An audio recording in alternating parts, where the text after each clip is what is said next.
Ulu öndərimiz Heydər Əliyevin doğum günüdür.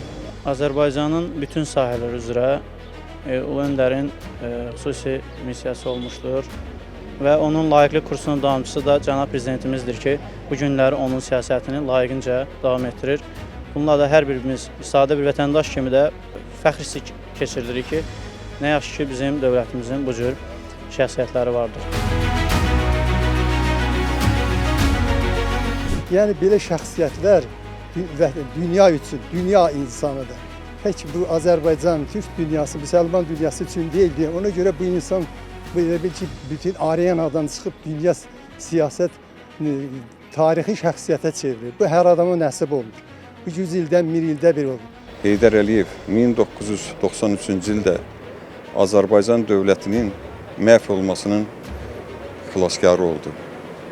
Heydər Əliyev deyəndə biz həmişə Azərbaycan dövlətini, Azərbaycan deyəndə Ulu Öndər Heydər Əliyev yada düşür. İllər keçəcək, ancaq Ulu Öndərin gördüyü işlər heç vaxtı biz Azərbaycanlıların qəlbindən silinməyəcək. Heydər Əliyevin davamçısı cənab prezident Müzəffər Ali Başkomandan İlham Əliyev onun ideyalarını davam elətdirir.